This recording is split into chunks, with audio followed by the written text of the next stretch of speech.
Bible হইতে পাঠ Isaiah 61 অধ্যায় 1 থেকে 3 পদ, 6 পদ এবং 8 থেকে 9 পদ। প্রভু পরমেশ্বরের আত্মা আমার উপর অধিষ্ঠিত, কেননা প্রভুই আমাকে অভিষিক্ত করেছেন।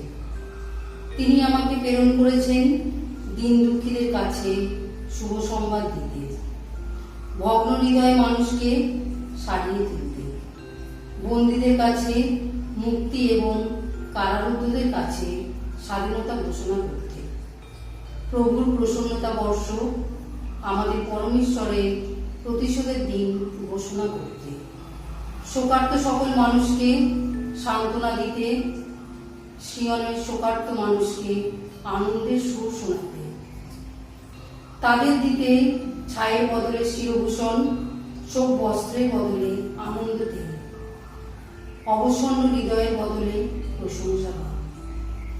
তারা ধর্মময়তা তারপিন গাছ বলে অভিহিত হবে, কিন্তু তোমাদের বলা হবে প্রভুর যাজক।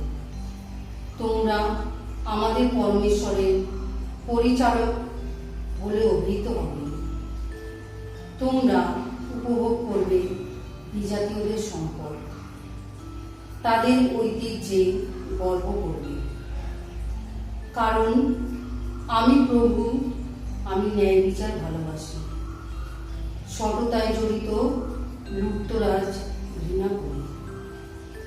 সত্যতার সঙ্গে তোমাদের মজুরি দেব, তোমাদের সঙ্গে সনাতন সন্ধি স্থাপন করব। তাদের বংশ বিখ্যাত হবে বিজাতীয়দের মাঝে, তাদের বংশধরেরাও জাতি সকলের মাঝে। যারা তাদের দেখবে তারা সকলেই একথা মেনে নেবে যে তারাই সেই বংশ যাকে আশীষ ধন্য করেছেন প্রভু। এই হলো প্রভু বাণী।